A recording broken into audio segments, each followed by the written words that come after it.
ও কলকাতা রেডিওর নিবেদন, নারায়ণ গঙ্গোপাধ্যায়ের গল্প পরের উপকার করিও না।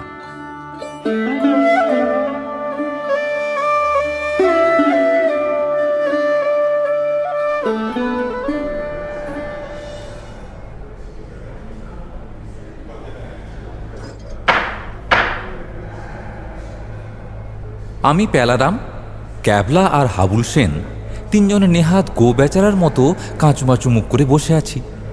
তাকিয়ে আছি কাঠগড়ার আসামির দিকে। তার মুখ আমাদের চেয়েও করুণ।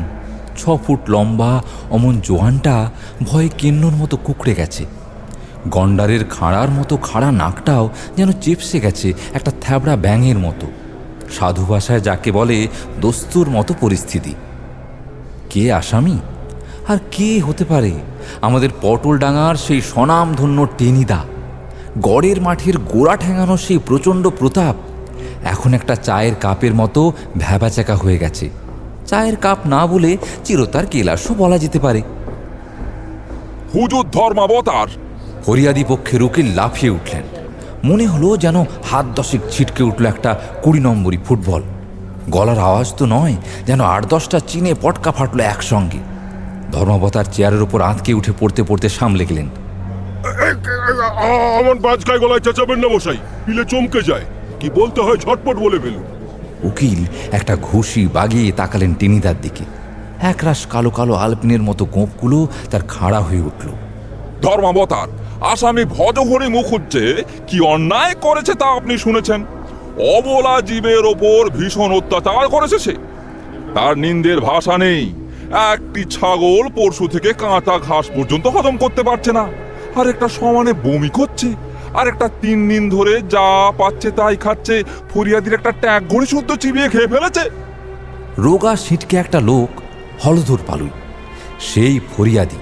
হলধর ফোঁস করে কাঁদতে লাগলো। খুব ভালো ঘড়ি ছিল হুজুর, কি শক্ত। আমার ছেলে ওইটে চুড়ে চুড়ে আম পারতো। চলতো না বটে, তবু ঘড়ির মতো ঘড়ি ছিল একটা। ঘড়ি নয় যাক হুজুর, কিন্তু আমার অমল 3টে ছাগল বুঝি পাগল হয়ে গেল হুজুর, একেবারে উত্তম পাগল। জজ কানে একটা দেশলাইয়ের কাঠি দিয়ে চুলকোতে বিরক্ত মুখে বললেন, জ্বালাতন জ্বালাতন! আরে বাপু, তুমি তো দেখছি একটা ছাগল। আরে ছাগল কখনো পাগল হয়? যাক সে যাক, অপরাধের গুরুত্ব চিন্তা করে আমি আসামি ভজহরি মুখুজ্জকে 3 টাকা জরিমানা করলাম। এই 3 টাকা ফরিয়াদি হলধর পালুইকে দেওয়া হবে তার ছাগলদের রসগোল্লা খাওয়াবার জন্যে। জজ উঠে পড়লেন। টেনিদা আমাদের দিকে করুণ দৃষ্টিতে তাকাচ্ছে। ভাবটা এই, এ যাত্রায় উতরিয়ে দে, আমারটা এক তো গড়ের মাঠ। আমি, ক্যাবলা আর হাবুল সেন 4 মূর্তির 3 মূর্তি চাঁদা করে 3 টাকা জমা দিয়ে টেনিদাকে খালাস করে আনলাম। নিঃশব্দে 4 জনে পথ দিয়ে চলেছি। কে যে কি বলবো ভেবে পাচ্ছি না। খানিক পরে আমি বললাম, খুব ভাড়া কেটে গেছে। ক্যাবলা বললে, হ্যাঁ, জেল হয়ে যেতে পারত। হাবুল ঢাকাই ভাষায় বললে, দীপান্তরও হইতে পারত। একটা ছাগলা যদি মইরা যাইতো গা, তাইলে ফাঁসি হয়নি বা আশ্চর্য আছিল কি? এতক্ষণ পরে টেনিদা গাক গাক করে উঠল। চুপ কর, মেলা বাজে বকিসনি। ফাঁসি হওয়া মুখের কথা কি না? আবার নিস্তব্ধতা। টেনিদার পিছু পিছু আমরা গড়ের মাঠের দিকে এগিয়ে চললাম। খানিক পরে আমি আবার জিজ্ঞাসা করলাম, চানাচুর খাবে টেনিদা? না। আইসক্রিম কিনবো? কিচ্ছু না, মন খিঁচড়ে গেছে বুঝলি পেলা। সংসারে কারও উপকার করতে নেই। আমি বললাম, নিশ্চয়ই না। উপকারীকে বাঘে খায়।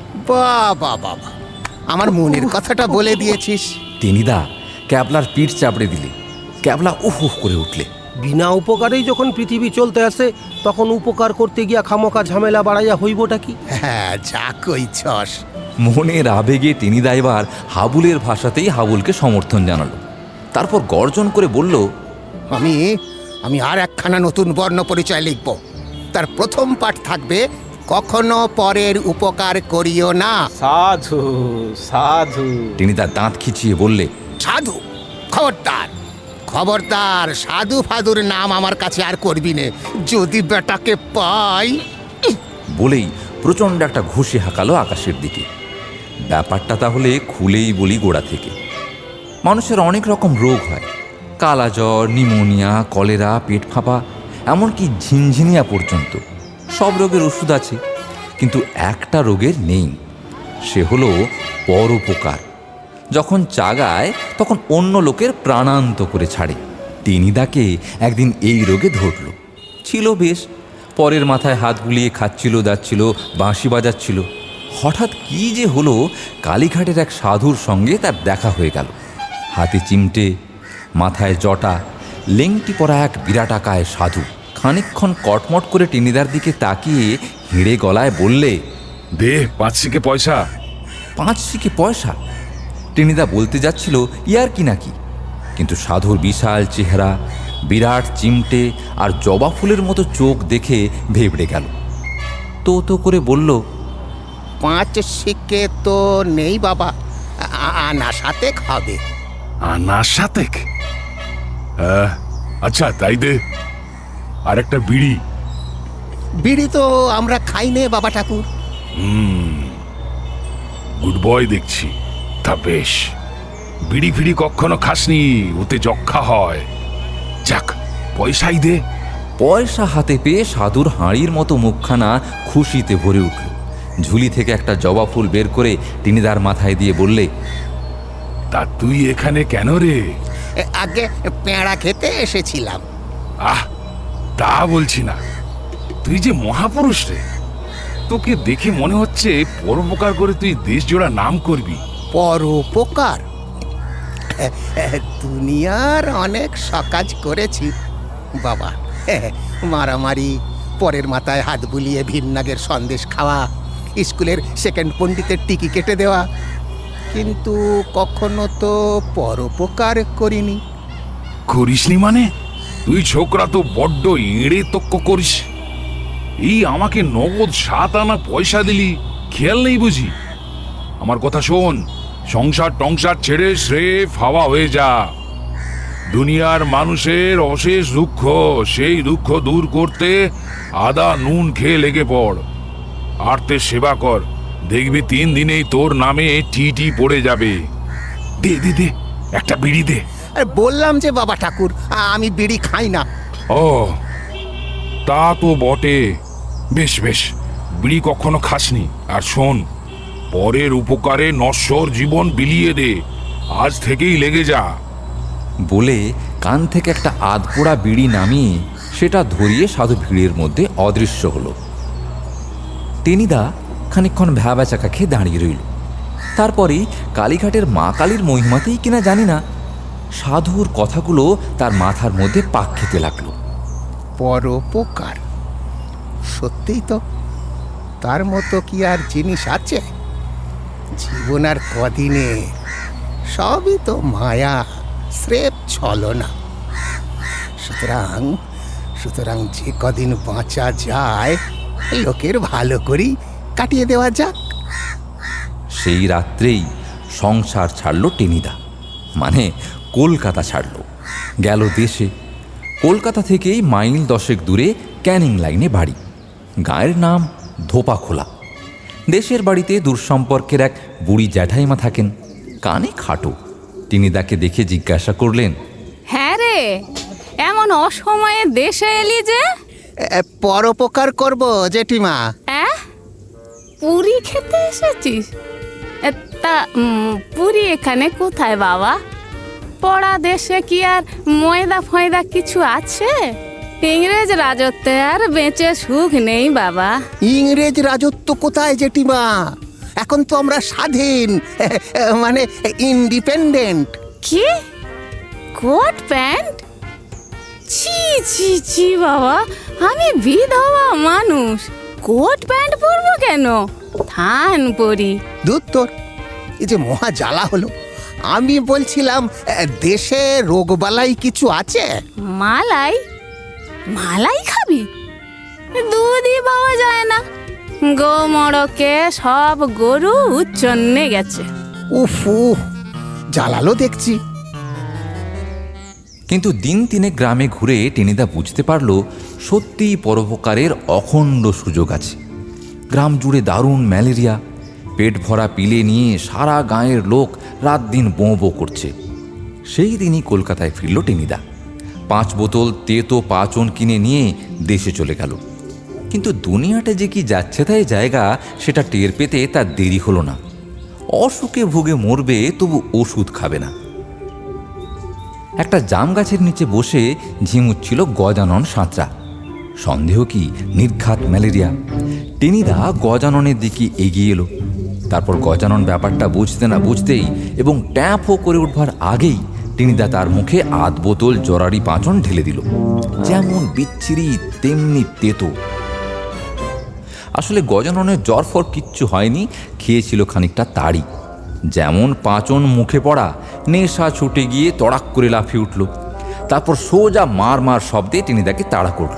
কিন্তু ধরতে পারবে কেন? লম্বা লম্বা ঠ্যাং ফেলে টেনিদা ততক্ষণে পগার পার। কি সাংঘাতিক লোক এই গজানন! পরোপকার বুঝল না টেনিদার মধ্যে আজ মহাপুরুষ জেগে উঠেছে। তবু হাল ছাড়লে চলবে না। পরের ভালো করতে গেলে অমন কিছু না কিছু হয়ই। মনকে সান্ত্বনা দিয়ে টেনিদা স্বগোক্তি করলে, এই দেখো না বিদ্যাসাগর মশাই। পরদিন বিকেলে সে গেল গ্রামের পাঁচু মামার বাড়িতে। একটা ভাঙা ইজি চেয়ারে শুয়ে পাঁচু মামা উহ আহ করছেন। বগল থেকে পাঁচনের বোতলটা বাগিয়ে দাঁড়ালো টেনিদা। কি হয়েছে মামা? এই ঘেঁটে ভাত বাবা, গাঁটে গাঁটে ব্যথা। বাত? ও আর ম্যালেরিয়া? ম্যালেরিয়া কখনো হয়নি? হ্যাঁ হয়েছিল বই কি গত বছর। হতেই হবে। ওই হলো রোগের জ্বর। ওই ম্যালেরিয়া থেকেই সব। কিন্তু একদম ভেবো না মামা, একদম সব ভালো করে দিচ্ছি। ভালো করে দিবি? তুই তাহলে ডাক্তার হয়েছিস না? কই শুনিনি তো। ডাক্তার কি বলছো মামা? তার চেয়ে ঢের বড়, একেবারে মহাপুরুষ। হাঁ করো দেখি, হাঁ করো দেখি। অগাধ বিস্ময়ে পাঁচু মামা হাঁ করলেন। টেনিদার দিকেই মুখ করেছিলেন, কাজেই হাঁ করার সঙ্গে সঙ্গেই আর কথা নয়, খেয়ে নাও। জরারি পাচন চলে গেল মামার গলার মধ্যে। ওরে বাবা রে, ডাকাত রে, মেরে ফেললে। গেছি রে। টেনিদা ততক্ষণে বাড়ির চৌহদ্দির বাইরে। শুনতে পেল ভেতর থেকে মামা অশ্রাব্য ভাষায় তাকে গাল দিচ্ছেন। তা দিন, তাতে কিছু আসে যায় না। পরোপকার তো হয়েছে, এর দাম মামা বুঝবে যথাসময়ে। তৃপ্তির হাসি নিয়ে টেনিদা পথ চলল। খানিক দূর আসতেই চোখে পড়ল একটা আম গাছ তলায় একটি বছরাটিকের ছেলে দাঁড়িয়ে প্রাণপণে চেঁচাচ্ছে। এই কি নাম তোর? লাড্ডু। লাড্ডু? তো অমন করে কাঁদছিস কেন? চোখের জল যে হালুয়া হয়ে যাবে। আরে লাড্ডু থাকবি না। কি হয়েছে তোর? বোরদা চাঁটি মেরেছে। কেন? তোকে তবলা ভেবেছিল বুঝি? না, আমি কাঁচা আম খেতে চেয়েছিলাম। এই কার্তিক মাসে কাঁচা আম খেতে চেয়েছিস? শুধু চাঁটি নয়, গাঁটটা খাওয়ার মতো শখ। টেনিদা চলে যাচ্ছিল, কি মনে হতেই ফিরে দাঁড়ালো হঠাৎ।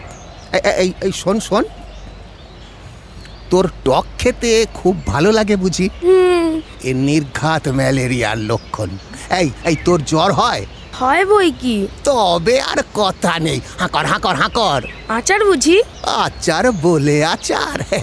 দুরাচার, কদাচার, সদাচার, সকলের সেরা এই আচার। হাঁকর হাঁকর হাঁকর, ঝটপট ঝটপট। বাপরে মারে, বর্দারে বাপরে, ও বাড়ে বাপরে মারে, বর্দারে ও বাপরে মারে, বর্দারে।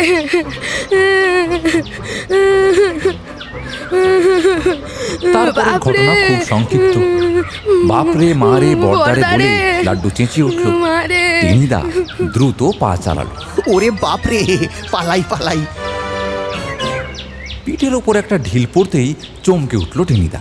লাড্ডু ঢিল চালাচ্ছে, অতএব পলায়তি এবং প্রাণপণে। লাড্ডু বাচ্চা হলেও ঢিলে বেশ জোর আসছে, হাতের তাকও তার ফসকায় না। কিন্তু আর চলে না, গ্রামের লোক খেপে উঠেছে তার ওপর। বাড়ির ত্রিসীমানায় দেখলেই হৈ হৈ করে ওঠে, রাস্তায় দেখলে তেড়ে আসে, তাকে দেখলে ছেলেপুলে পালাতে পথ পায় না।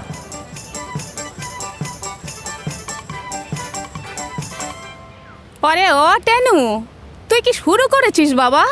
লোকে যে তোকে ঠ্যাঙাবার ফোন দিয়ে আসছে। পরের জন্যে আমি প্রাণ দেব জেঠিমা। হ্যাঁ, কি বললি? ঘরের লোকের কান কেটে নিবি? কি সর্বনাশ! ওগো, আমাদের টেনু কি পাগল হয়ে গেল? ওরে টেনু, পাগল হয়ে গেলি নাকি?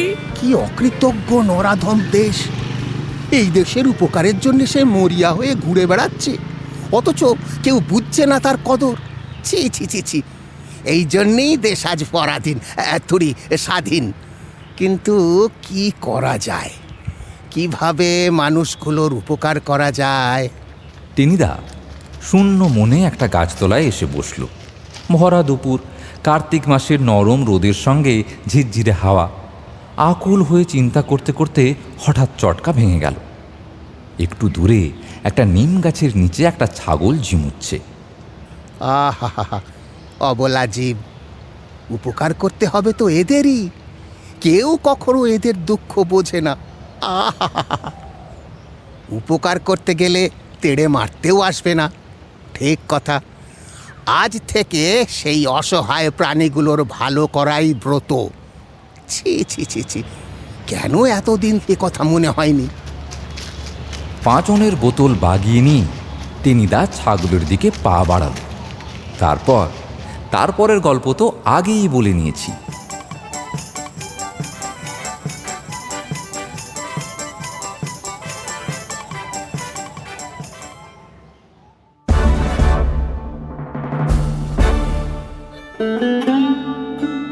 এতক্ষণ শুনলেন গল্প পরের উপকার করিও না। রচনা নারায়ণ গঙ্গোপাধ্যায়। বিভিন্ন চরিত্রে অভিনয় করেছেন কৃষ্ণেন্দু পাত্র, আরফান আলী খান, অর্পিতা পট্টনায়ক দে, অশ্রু কুমার ভট্টাচার্য, সৌমিক বেরা, কৌশিক পাত্র এবং অমিত কিরণ বন্দ্যোপাধ্যায়। শব্দগ্রহণ ও সম্পাদনা জ্যাম হাউস স্টুডিও, আবহ অশ্রু কুমার ভট্টাচার্য। আমাদের এই প্রচেষ্টা ভালো লাগলে আমাদের সাবস্ক্রাইব করুন ইউটিউব বা আপনার পছন্দের অডিও পডকাস্ট প্ল্যাটফর্মে। ধন্যবাদ।